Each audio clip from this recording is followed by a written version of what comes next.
Hi guys. बेटा आज का सेशन मेरा फेवरेट सेशन है। बेटा अपन जो आज न्यूमेरिकल पार्ट करने वाले हैं, कई बच्चों को जमता ही नहीं है।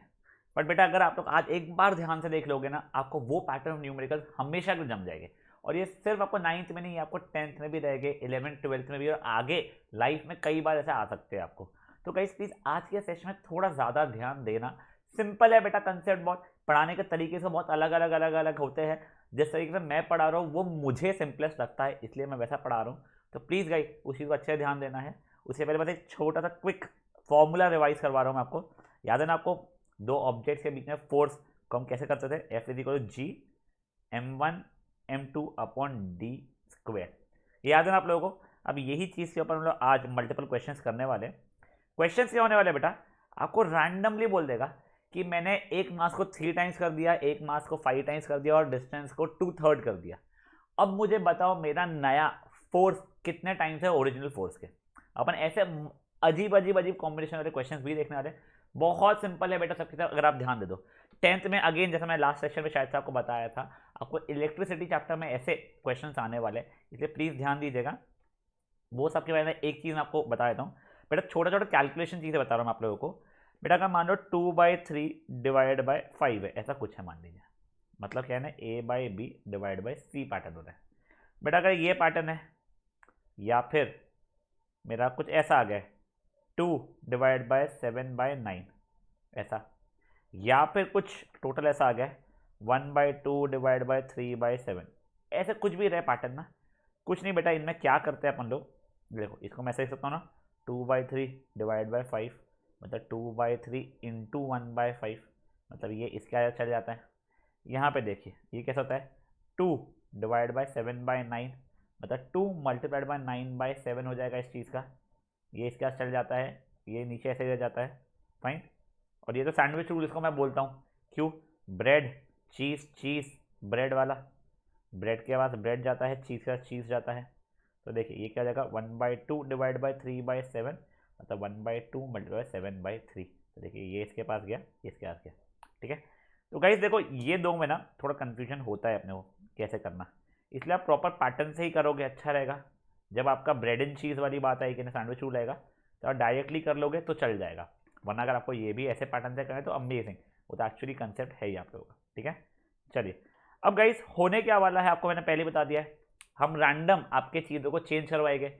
एक मास को 2 गुना, एक मास को हाफ, डिस्टेंस तो कुछ रैंडम, और अब नया फोर्स होता है वैसा रहेगा। ठीक है। तो अपनी क्या क्या चीज़ें रहने वाली है, देखो अपन केसेस का एक वो बना रहे हैं कि हम क्या हरकतें करेंगे, वो इसमें लिखेंगे। ठीक है। फिर उसके केस बहुत बड़ा हो गया क्या? नहीं चलिए, हाँ ठीक है। ये केसेस का हो गया। फिर मेरा मास 1 का हो जाएगा यहाँ पे, मास 2, डिस्टेंस। ठीक है। और फिर ये रहेगा मेरा फोर्स। बेटा आप जी को चेंज नहीं कर सकते हो, ध्यान रखना। ठीक है ना। अब देखो पहले मैं आप लोगों को ओरिजिनल केस ले रहा हूँ कि ओरिजिनली मेरा क्या था। मेरा मास मान लो मास 1 m1 था, मास 2 m2 था, डिस्टेंस d था। तो फोर्स का मैं जानता हूँ जी m1 m2/d² होता है। कभी कभी क्वेश्चन में ऐसा भी दिया रहता है कि there is an object of mass m1 and there are two objects of mass m1 and m2 and the distance between them is d meters and the force of gravitation acting between two is may be 100 newton. वैसा भी दिया हुआ रहेगा। अभी मुझे दिया हुआ नहीं है, मान के चल रहा हूँ मुझे एफ ही दिया हुआ है। ठीक है। Then find the force when, वैसा करके फिर आपको अलग अलग सिचुएशन आएगी। ठीक है। अब हम लोग पहले सिंपल केसेस से फिर आगे बढ़ना शुरू करेंगे। ठीक है ना। मैं केस 1 ले रहा हूँ। मैंने दोनों मासेस को डबल द मास कर दिया। पहले m1 था तो अब नया मास मेरा 2m1 हो जाएगा, m2 था तो 2m2 हो जाएगा। दोनों को एक साथ डबल करो, जरूरी है दोनों को एक साथ डबल करना। चाहता तो मैं सिर्फ m1 को ही 2 टाइम्स कर सकता। चलो वैसा कर लेते काम करते। मैंने मास 1 को 2 टाइम्स किया है, बचे सबको कांस्टेंट रखा है। तो देखिए ये मेरा 2m1 हो जाएगा। ये तो मेरा m2 है, उसको चेंज नहीं किया, डिस्टेंस मेरा d है। तो मेरा नया फोर्स, इसको f1 बोल रहा हूँ, क्या जाएगा g मास 1 इंटू मास 2, मास 1 इंटू मास 2 अपॉन डी का स्क्वायर। ठीक है। मतलब क्या है, 2g m1 m2/d का स्क्वायर हो गया तुम्हारा f1। पर देखो g m1 m2/d² की वैल्यू तो f के बराबर थी, तुम्हारा f1 हो गया 2 टाइम्स f। समझा? ये फर्स्ट सिचुएशन है। यानी रैंडम सिचुएशन बना रहा हूँ मैं, ठीक है। अब वैसे ही अगर मान लो मैंने दोनों को डबल कर दिया, मैंने both the masses have been doubled, वैसा कर दिया, तो बेटा ये 2m1 और ये 2m2 हो जाएगा। मेरा डिस्टेंस में कोई चेंज नहीं आने वाला है। तो देखिए मेरा नया force is equal to G mass 1 into mass 2 upon distance का स्क्वायर रहेगा। तो देखिए 2 इंटू 2 4 हो गया, 4 जी m1 m2 by D square, और जी m1 m2 by D square की वैल्यू कितनी थी बेटा हमारी, वो एफ के बराबर थी। तो नया फोर्स ओरिजिनल फोर्स से 4 टाइम्स हो गया मेरा। समझा ये चीज़ क्या हुआ है? देखो एक बार ये दोनों केसेस को थोड़ा सा पॉज करके आप एनालाइज कर लो, आपको बेटर हो जाएगा चीज़ लाइफ में आगे के लिए, ठीक है। देख लीजिए बेटा एक बार इसको पॉज करके अच्छे से। अब गाइस नेक्स्ट, अब कुछ अपन लोग दोनों में कुछ अलग अलग हरकतें करते हैं, कुछ वियर्ड हरकतें करते हैं, ठीक है ना। अब देखो एक मास को 3/5 कर देता हूँ, एक मास को कुछ 7/8 ऐसा कुछ करते हैं, ठीक है ना। देखिए केस 3, पहले मास को मैंने 3/5 ऑफ द ओरिजिनल मास कर दिया, तो 3/5 m1 हो जाएगा। सेकेंड वाले को 7/8 कर दिया, कुछ रैंडम दे रहा हो बेटा, ठीक है ना, तो 7/8 m2 हो गया। वो हाफ 1/3 3 टाइम्स, तो सिंपल सिंपल सिंपल है, डायरेक्टली अतरंगी वाले पे आ गया, ठीक है। डिस्टेंस को मैंने कोई चेंज नहीं किया है, तो वो यही है। तब देखो मेरा नया फोर्स इस जी m1 into m2 upon D का स्क्वायर हो जाएगा। तो देखिए ये कितना हो जाएगा बेटा मेरा, 7 into 3 21, 8 5 40 G m1 m2 by D का स्क्वायर हो गया बेटा मेरा f3। अरे जी m1 m2 by D square तो मेरा किसके बराबर था, परफेक्ट एफ के बराबर था, खत्म। तो मेरा नया फोर्स ओरिजिनल फोर्स के 21/40 टाइम्स हो गया। तो अगर मान लो मेरे को ऐसा दिया होता है कि मेरा एग्जाम्पल दे रहा क्या, my original force was 400 Newton's, मान लो, यानी मेरे एफ की वैल्यू अगर 400 न्यूटन्स होती थी, तो मेरा F1 कितना था, 2 इंटू 400 मतलब 800 न्यूटन्स हो जाता था। मेरा F2 कितना जाता, 4 इंटू 400 तो 1600 न्यूटन हो जाता था मेरा। ये कितना था, 21/40 इंटू 400, तो ये हो जाता मेरा 210 न्यूटन। ऐसा वो तो कुछ भी वैल्यू दे सकता था आपको, मैं तो 400 से रैंडमली बोलने के लिए ले लिया था आपका, फाइन। चलो ये वाले केस को भी एक बार थोड़ा पॉज करके आप लोग एनालाइज कर लीजिए। अब थोड़ा सा अपन सिंपल वाले पे आते हैं, अब अपन डिस्टेंस का मस्ती करने वाले, ठीक है ना। बस डिस्टेंस को पहले काम करते हैं, डबल कर देते हैं, सिंपल वाले पे आ गए अपन लोग। केस 4 सिर्फ डिस्टेंस को डबल किया है मैंने, मासेस को कुछ भी नहीं किया। तो बेटा मेरा m1 ही रहेगा, ये m2 ही रहेगा, ये डिस्टेंस 2d हो जाएगा मेरा। तो देखिए फोर्स 4 जो नया वाला केस का फोर्स है वो g m1 m2 by distance का स्क्वायर, ठीक है सर। तो देखिए ये जगह g m1 m2 by 4d square, तो बेसिकली ये जगह 1/4 g m1 m2 by D square, और ये जी m1 m2 by D square की वैल्यू ही हमारी f के बराबर थी। तो f4 हमारा 1/4 ऑफ ओरिजिनल फोर्स हो जाएगा। समझाई चीज आप लोगों को। तो अगर ओरिजिनल फोर्स मान लो क्वेश्चन में 400 न्यूटन दिया, तो यहाँ पे 100 न्यूटन बन जाएगा। ये तो सिंपल था। अब एक काम करते हैं, डिस्टेंस को अपन हाफ कर ले, चलिए ठीक है।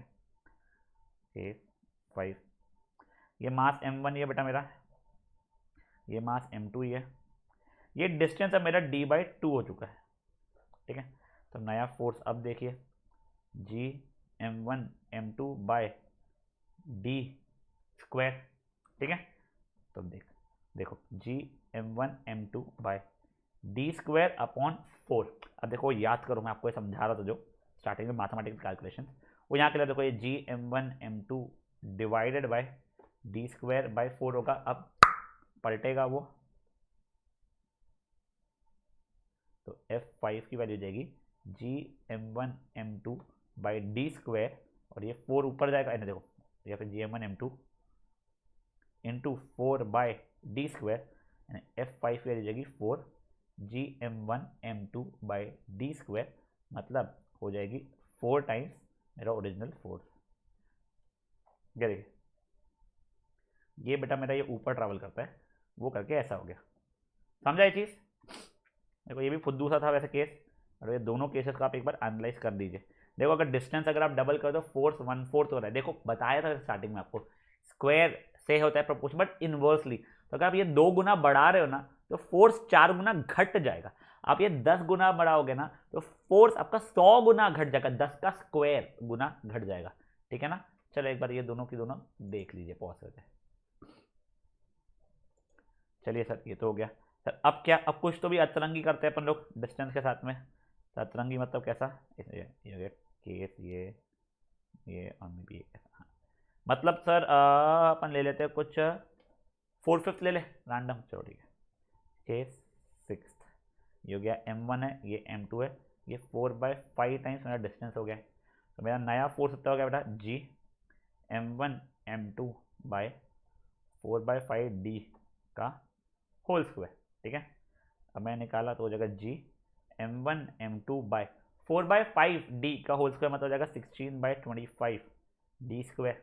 अब जब आप इसको प्रॉपर उससे करोगे ना बेटा तो ये आएगा 25/16 g m1 m2 by D square. मतलब नया वाला फोर्स मेरा F6 है, सॉरी मेरा F6 की वैल्यू होने वाली बेटा 25/16 टाइम्स ओरिजिनल फोर्स। समझाइए? ये भी सिंपल सा ही था। देखो अगर यही चीज़ ना आप लोगों को मैं डायरेक्टली वो स्क्वायर लॉ जो है वैसे ही बताऊँ जो अभी बताया था कि 3 गुना के तो 1/9 हो जाएगा, थोड़े बहुत आप कर पाओगे, शायद आप ये भी कर लोगे। नेक्स्ट अब जो आपको कॉम्बिनेशन बताऊंगा उसमें इशू आने वाला है। तो एक बार पॉज करो, इसको भी एनालाइज कर लीजिए आप लोग। अब एक अतरंगी, बहुत ही अतरंगी वाला दिखाता हूँ आपको, ठीक है ना? तो देखिए ये मेरा केस वाला है, आई थिंक केस 7 है मेरा, मास डिस्टेंस। अब अपन तीनों चीज़ों में अतरंगी हरकतें करेंगे। क्या? पहले वाले मास को हाफ करता हूँ तो ये 1/2 m1, दूसरे वाले को अपन 4/3 कर देते हैं मास, ठीक है ना, 4/3 m2, और डिस्टेंस को क्या करना है 7/5 कर ले, चलिए 7/5d। अब मुझे फोर्स निकालना है तो देखिए मेरा F7g, m1 क्या है बेटा मेरा 1/2 m1, m2 क्या है बेटा मेरा 4/3 m2, d कितना है बेटा मेरा 7/5d, और उसका बेटा मेरा स्क्वायर है। तो देखिए ये जाएगा g m1 m2, ये 4/6 यानी कि 2/3, देखो ये 1 सा ये 2 सा कट ही रहा है, 2/3 the whole divided by 49/25 D square हो रहा है। अब बेटा मैंने अपनी अपनी चीज़ों को सैंडविच रूल लगाया और अपनी अपनी जगह पे भेजा इसको, तो ये यहाँ जाएगा, ये यहाँ जाएगा, तो उसके यहाँ देखो मेरा F7 की वैल्यू होगी 50/147, यानी 49 3 था 147 हो गया है मेरा, और 25 2 था 1, अब वो 50 हो गया। जी m1 m2 by D square, F7 के लिए देखिए 50/147 टाइम्स ऑफ ओरिजिनल फोर्स हो गया। तो अगर आपने ओरिजिनल मास का पहले वाले का हाफ कर दिया, दूसरे वाले को 4/3 कर दिया है, और डिस्टेंस को 7/5 कर दिया है, तो क्या होने वाला आप लोगों के फाइनल फोर्स का, वो ओरिजिनल फोर्स के 50/147 टाइम्स हो जाएगा। अब देखो अगर ये जैसा आपको जो लॉ सिखाया था उससे अगर आप करने की कोशिश करोगे ना, बहुत परेशानी होगी। हो सकता है कुछ बच्चे तब भी आंसर कर पाए, बट वो बेसिकली दिमाग में ये जो आप लोग रिटर्न केस में लिख रहे हो ना, वो मेंटली उसे कैलकुलेट करके ही आपको बताने वाले। समझा ये चीज़ क्या हुआ है? तो बेटा एक बार इसको पॉज करो, इसको आप लोग एक बार एनालाइज करो अच्छे से। फाइन, चलिए अब गाइज यही चीज़ अपन नोट्स में देख रहे हैं। अब नोट्स में आपको अलग अलग केसेस हो सकते हैं, ऐसा हो सकता है जो मैंने अभी आपको नोट्स दिया है और जो इस पर दिखा रहा हूँ आपको जो नोट्स मिलने वाले उसमें चेंजेस हो, बट कंसेप्ट वही है। देखिए बहुत मासेस डबल्ड वाला बताया मैंने, एक दोनों मासेस को हाफ वाला बता दिया है। यहाँ पे सेम सेम चीज़ है, एक को हाफ एक को डबल किया है मैंने, फिर डिस्टेंस को डबल किया है, डिस्टेंस को ट्रिपल किया है, डिस्टेंस को हाफ किया है, बोथ मासेस को भी डबल कर दिया, बोथ डिस्टेंस को भी डबल कर दिया है। देखो वैसे ये वाले सिचुएशन में ना क्या हुआ है, दोनों मासेस को भी डबल कर दिया, डिस्टेंस को भी डबल कर दिया है मैंने, तो मेरा फाइनल फोर्स ओरिजिनल फोर्स के बराबर ही आ गया। वो ठीक है, यानी मतलब उनके पीछे फोर्स में कोई चेंजेस आया ही नहीं, वैसी बात होगी है, पर वो आप मैथमेटिकली ही उस चीज़ को डिसाइड होने दीजिएगा। फेयर इनफ, ठीक है ना? चलिए गाइस यहाँ पे ये चीज़ तो खत्म होती है। अब आप लोगों को ना एक छोटा सा मैं ये importance of universal law of gravitation बताता हूँ मैं आपको। ये आपके एनसीईआरटी में भी क्वेश्चन, ये ज़्यादा एनसीईआरटी के ही पॉइंट्स उठाए हैं मैंने डायरेक्टली, आपको क्वेश्चन भी दिया गया है एनसीईआरटी के बैक क्वेश्चन में, state the importance of universal law of gravitation. Universal law of gravitation आपको याद है ना कि कोई भी दो ऑब्जेक्ट यूनिवर्स में एग्जिस्ट होते हैं तो उनके बीच में फोर्स ऑफ अट्रैक्शन है जो डायरेक्टली प्रोपोर्शनल है स्क्वायर ऑफ डायरेक्टली प्रोपोर्शनल है प्रोडक्ट ऑफ द मासेस पे, इनवर्सली प्रोपोर्शनल है टू द डिस्टेंस के स्क्वायर पे, ठीक है ना, और डायरेक्शन ऑफ फोर्स के along the line joining the centres of the two body. तो बेटा देखो यूनिवर्सल लॉ ऑफ ग्रेविटेशन के कारण ही हमें समझ में आया कि हम अर्थ पे क्यों टिके हुए, हम ऐसे हवा में उड़ क्यों नहीं गए। समझा ना आपको कि अर्थ इतना भारी था, हम जितने भी भारी हो, हम लोगों के बीच का डिस्टेंस जो भी था उसमें इतना फोर्स आया कि हम लोग अर्थ पे भी जुड़े हुए हैं, कूदते इसलिए अर्थ अपने खींच लेता है, वरना हम कूदते तो जिंदगी भर ऊपर नहीं निकल जाना चाहिए था, वो नहीं होता है। फिर हमको पता चला कि अच्छा यही रीजन है जिस कारण से मून हमारे अर्थ के गोल गोल घूम पाता है, सेंट्रीपिटल फोर्स याद है ना पूरा, एग्जैक्टली वही रीजन है जिस कारण से बचे हुए प्लैनेट्स वगैरह भी सन के अराउंड गोल गोल घूम पाते हैं। और यही रीजन है जिसके कारण हमारे टाइड्स होते हैं, आपने हाई टाइड लो टाइड सुना है ना, भाई high tide low tide moon और सन के ग्रेविटेशनल पुल के कारण होना शुरू होता है, ठीक है। तो गाइस ये चारों पॉइंट भी आपको पता होना चाहिए, न्यूमेरिकल से रिलेटेड थे नहीं बट ये चारों पॉइंट्स आपको अच्छे से पता होने चाहिए, ठीक है गाइस। तो गाइस अब हम लोग मिलते हैं नेक्स्ट सेशन में, वहाँ पे हम लोग फ्री फॉल के बारे में पढ़ने वाले हैं कि फ्री फॉल क्या होता है, कि अगर मान लो मैंने एक ऑब्जेक्ट को छोड़ दिया था तो नीचे गिरेगा वो, अब बेटा नीचे गिर रहा है तो उसके बारे में देखने ले, बट सर नीचे गिर रहा है मैंने बस ग्रेविटी उसके ऊपर एक्ट कर रही है तो वाला, ठीक है। चलिए बाय गाइस, आपसे हम लोग मिलते हैं। सॉरी एक और चीज़ बताऊँ आपको, बेटा आप लोग चाहो ना अपने रैंडम कुछ भी ले लेके प्रैक्टिस कर सकते हो, जैसे ये तो मैंने बहुत कम केसेस दिए, कुछ तो भी रैंडम अतरंगी चीज़ें लेके आप प्रैक्टिस कर सकते हो, और बेटा आपको कभी भी कोई क्वेरी हो तो वो चीज़ मुझे व्हाट्सएप कर देना, आपको हेल्प कर दूँगा। चलो अब फाइनल वाला बाय।